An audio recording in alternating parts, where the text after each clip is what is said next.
Tenemos hoy la oportunidad de iniciar un diálogo sobre los aspectos esenciales y estructurales del deporte con el señor presidente del Comité Olímpico Colombiano. Particularmente yo la defino como la ONG más grande del deporte en este país. Evidentemente es la institución líder del sistema deportivo desde el ámbito asociativo. Doctor Baltasar, hay un diálogo largo pendiente por desarrollar en los aspectos estructurales de la organización deportiva colombiana y esa es la invitación que hoy le hacemos en Deporte Visible 2020.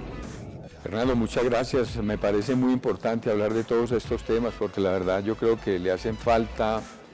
a la comunidad, sobre todo a la comunidad deportiva, hablar de todo lo que gira alrededor del deporte para que podamos entender de una mejor manera este gran fenómeno social y cultural que es el deporte, pero también para que cada uno pueda entender de una mejor manera el rol, la importancia y la dimensión de los roles que jugamos los distintos actores del deporte. Es una gran noticia saber que hay atletas que tienen un cambio de pensamiento fundamental sobre qué es el deporte, cuál es el camino de vida que significa el deporte y que estamos empezando a dejar de ver el deporte como fórmula para ganar plata, para solucionar problema económico y más bien como desarrollo humano y oportunidad para estructurar un proyecto de vida. ¿Cómo es eso? Yo creo que los deportistas colombianos han ganado mucho en madurez y en lo que yo llamo profesionalismo, entendido por profesionalismo no el hecho de ganar dinero, sino el compromiso y la responsabilidad que ellos tienen cuando hacen su tarea como deportistas. Y para mí es muy importante escuchar de boca de muchos de ellos el verdadero papel o la importancia que para ellos tiene el deporte como un medio de superación y desarrollo personal, que es en última instancia lo que yo esperaría que toda la juventud colombiana trate de buscar a través del deporte, no llenarse de plata, porque ya sabemos que las oportunidades para llegar al deporte profesional, en donde pueden haber oportunidades de ganar dinero, son muy pocas, y que de esa gran pirámide del deporte de alto rendimiento, los que pueden llegar a ese nivel son muy pocos. Pero si todos los deportistas que están dentro de estos procesos aprovechan la oportunidad que les da el deporte para formarse profesionalmente, todos irán a ser personas muy importantes, desde luego, para la sociedad y muy útiles para ellos y para sus familias. Existía una época en que atletas veían su oportunidad de alto rendimiento como un cuarto de hora en el que había que recoger la mayor cantidad posible de dinero, pero no importaba formarse ni hacer desarrollo humano, ni estructurar una vida más formada y más desarrollada. Eso está cambiando. Eso está cambiando porque anteriormente existía la creencia de que un deportista para poder ser competitivo pues de alguna manera tenía que renunciar a su estudio para poder dedicar su tiempo al deporte. Hoy en día estos muchachos exitosos del deporte colombiano están demostrando que no es cierto que son totalmente compatibles el deporte y la academia, y prueba de ello, Hernando, es que los 8 medallistas olímpicos de Londres, para citar solo un ejemplo, de ellos el que menor grado profesional o título académico tenía el título de bachiller. Óscar Muñoz, el más joven de ellos, pero algunos, como el caso de Carlos Mario Kendo, ya era ingeniero. ¿El Comité Olímpico Colombiano está desarrollando alguna política para incentivar esa nueva manera de ver las cosas y de pensar el deporte? Es requisito para estar dentro del programa de deportista apoyado estar estudiando. Es una condición que se le pone a los atletas e incluso en algunos deportes donde hemos tenido algunas dificultades porque se la pasan buena parte del tiempo concentrados, como es el caso del boxeo, hemos logrado que entiendan que hay otra cantidad de formas distintas a la educación presencial para que ellos obtengan sus títulos de bachilleres. Y por eso la mayoría de ellos ya están entrando en el programa, en los programas por internet, virtuales, para acceder a sus títulos académicos. Formar una cultura de gobernanza deportiva en nuestra dirigencia, en la gente que gobierna el deporte en nuestro país, tanto en los ámbitos público, gubernamental, como asociativo, privado, ¿por dónde pasa y de qué manera estamos trabajando hacia allá? Pienso que el buen nivel de desarrollo deportivo que tiene el país demanda de dirigentes deportivos con algún nivel ya profesional en lo que tiene que ver con su formación como tales, y desde luego en lo que tiene que ver con el adecuado o correcto desempeño de sus funciones. La condición de voluntarios que tenemos todos los actores del deporte asociado no nos exime de la responsabilidad de ser competentes y para ello la única estrategia es la educación, la formación profesional. Por eso nosotros necesitamos que los dirigentes de las federaciones deportivas y en general de toda la estructura del deporte asociado se interesen por formarse profesionalmente, por capacitarse como una condición para poder estar acorde con el desarrollo que tienen hoy por hoy nuestros atletas. ¿Cómo el Comité Olímpico Colombiano se compromete y se involucra en trabajarle a fomentar y construir una cultura de lo público en la dirigencia y en los actores de la parte dirigencial del deporte en nuestro país? ¿De qué manera formar esa cultura de lo público? Yo creo que nosotros tenemos un rol muy importante para jugar como Comité Olímpico Colombiano, primero desde luego por el segmento del deporte que manejamos, pero en segundo lugar porque estamos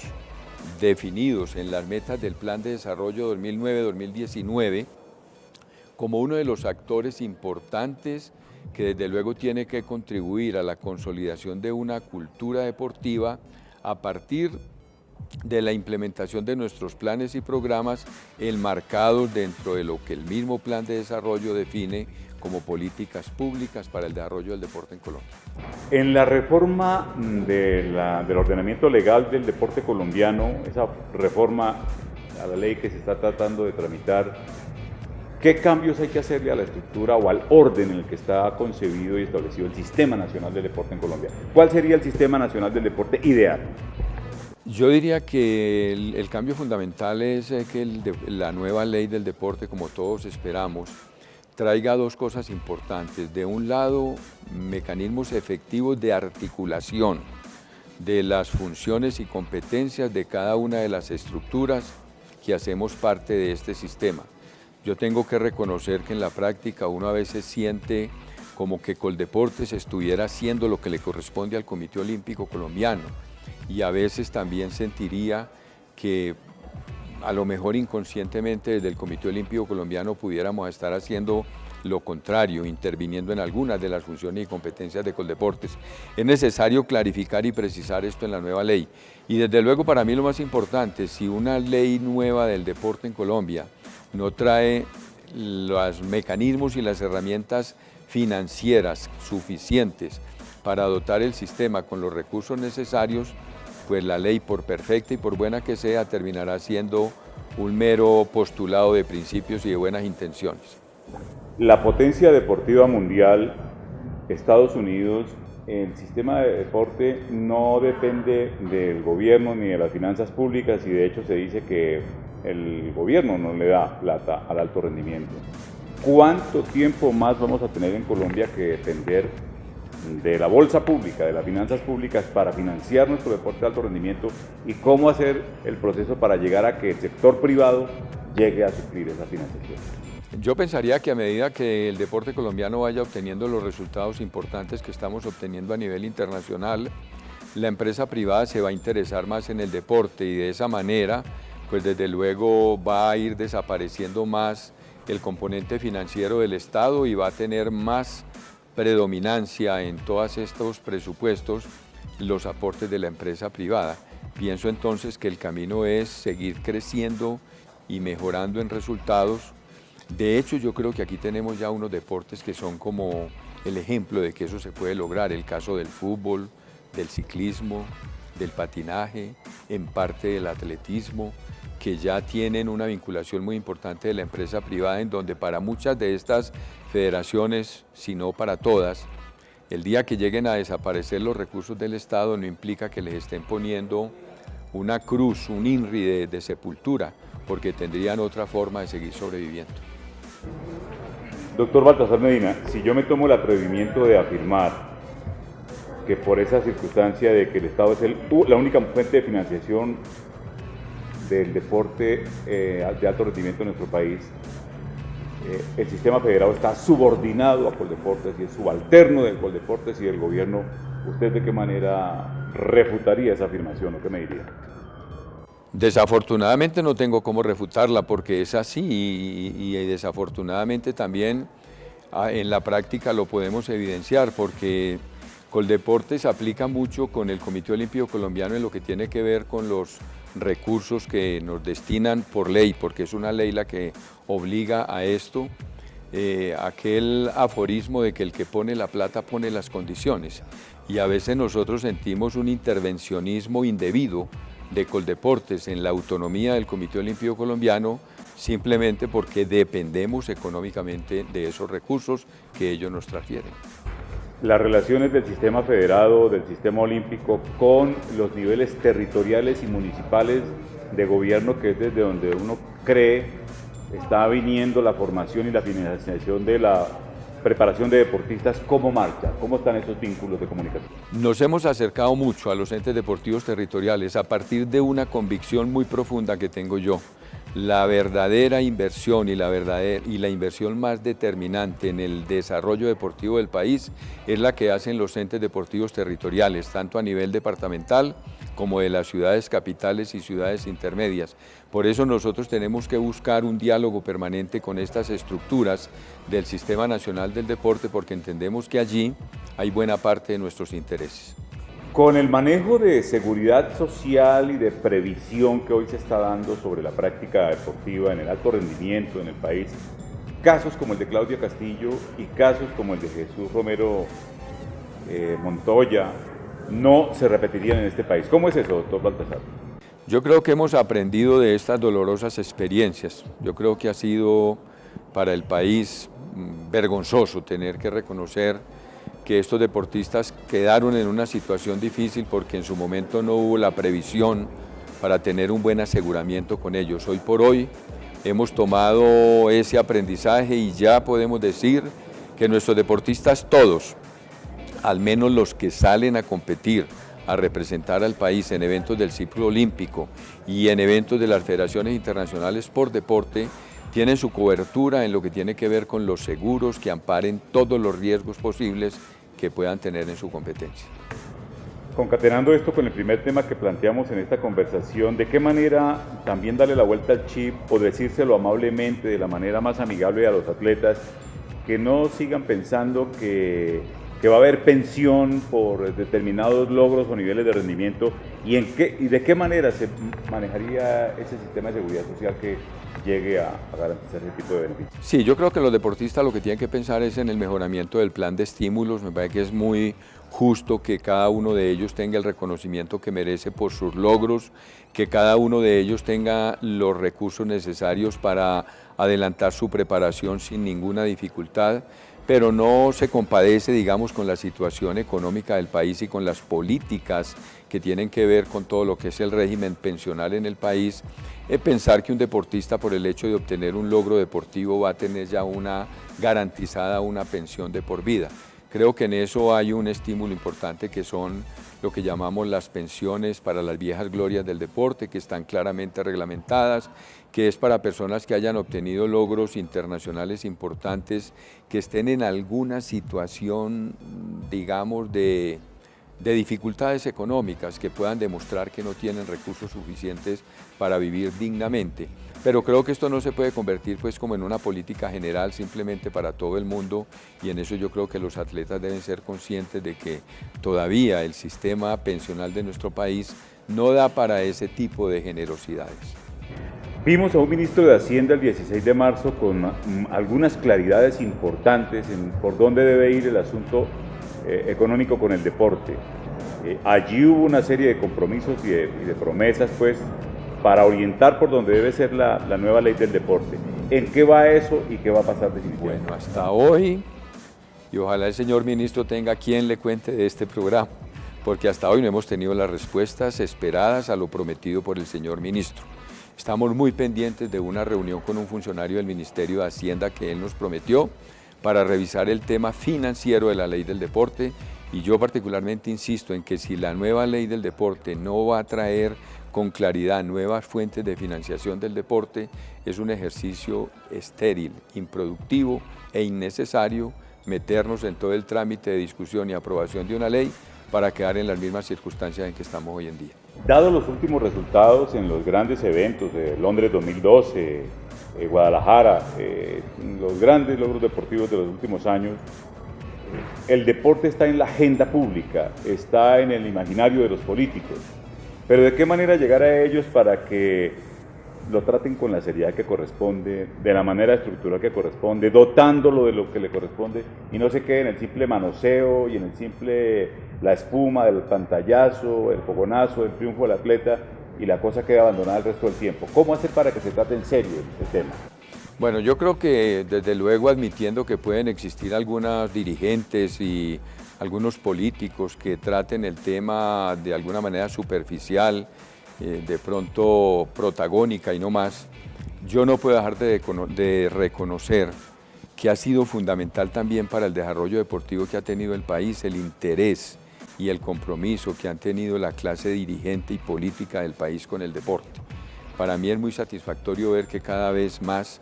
los congresistas, los diputados, los concejales se interesan porque en los planes de desarrollo municipal, departamental y en el Plan Nacional de Desarrollo el deporte se visibilice y estén muy claramente definidas sus metas. ¿Cómo desvirtuar esa presunción de que el Comité Olímpico Colombiano solo se interesa por el alto rendimiento deportivo y que no tiene, pare de contar, no tiene nada más que ver con los procesos de iniciación deportiva, de fomento, de reserva deportiva, de desarrollo en las regiones? ¿De qué manera el comité asume esa sintonía con esos niveles? El alto rendimiento deportivo es una causa lógica de una cantidad de procesos que se deben iniciar a su debido tiempo en lo que tiene que ver con iniciación, formación, especialización deportiva, el entrenamiento ya de alto rendimiento en busca de altos logros, y yo creo que el Comité Olímpico Colombiano tiene que entender que vigilar para que esa base y esa estructura esté orientada de la manera correcta es uno de nuestros compromisos si queremos seguir apuntándole a obtener los logros que hoy en día obtenemos. Por eso nosotros desde el Comité Olímpico nos hemos propuesto acercarnos bastante a todos los niveles de la Organización Deportiva Nacional. Dos temas finales, doctor Baltasar. ¿De qué forma construir una cultura de control social, de rendición de cuentas, de transparencia efectiva en el movimiento asociativo del deporte para que la gente, la ciudadanía sepa cómo se está comportando el manejo de los recursos en estas organizaciones? Yo diría que el punto de partida tiene que ser la toma de conciencia por parte de los dirigentes deportivos a todo nivel de lo importante que es para el sistema deportivo nacional que todos los estamentos de la sociedad tengan confianza en nuestra tarea, que todos los estamentos de la comunidad deportiva nacional confíen en nuestra gestión, y eso solamente es posible si hacemos esa rendición de cuentas públicas. ¿Cómo avanzamos hacia el logro de una auténtica cultura deportiva en Colombia? ¿De qué manera seguimos avanzando hacia allá? Construir cultura deportiva en un país es un proceso que es lento, que requiere yo diría, de muchas acciones que se deben coordinar, pero indudablemente creo yo que los elementos fundamentales para ir construyendo esa cultura deportiva los tenemos hoy por hoy en el país. Lo primero, hay unos resultados en el deporte que motivan y estimulan a la juventud colombiana, a los padres de familia, a la sociedad en general, a promover la práctica deportiva. Y si a esto le sumamos la acción de los dirigentes deportivos, del gobierno, del sector educativo y de un agente social para mí demasiado importante, que son los medios de comunicación, creo que toda esta sumatoria de acciones nos tiene que ir llevando poco a poco a consolidar una verdadera cultura deportiva que nos permita valorar y tener mucha claridad acerca de cuáles son los elementos que nos llevan a valorar la práctica del deporte como la estamos valorando hoy por hoy en la sociedad moderna. Doctor Baltasar Medina, estamos transcurriendo el 6º año del Plan Decenal del Deporte 2009-2019. ¿Se diluyó ese plan? ¿Desapareció? ¿O se puede retomar? ¿Cómo está la situación? Desapareció el Plan Nacional de Desarrollo. Desafortunadamente, Coldeportes, que es la entidad responsable para hacerle seguimiento y control y para hacerle los ajustes programáticos al plan, se ha desentendido por completo. No sé las razones cuáles sean, pero es lamentable que un esfuerzo académico tan importante como el que se hizo para formular ese plan, con un ejercicio de participación nacional muy importante sea desestimado actualmente por la dirigencia, los directivos de Coldeportes y prácticamente no se haya vuelto a hablar del Plan Nacional de Desarrollo. Señor presidente, lo invitamos a seguir en estos diálogos sobre temas estructurales del deporte y sobre ese cúmulo de conocimiento que hay en una organización como el Comité Olímpico Colombiano para socializar y transmitir a la comunidad. Fernando, muchas gracias por esta oportunidad y aquí estaremos siempre dispuestos y disponibles a hablar de estos temas porque me parece que es muy interesante. Deporte Visible 2020, hoy con el presidente del Comité Olímpico Colombiano, doctor Baltasar Medina.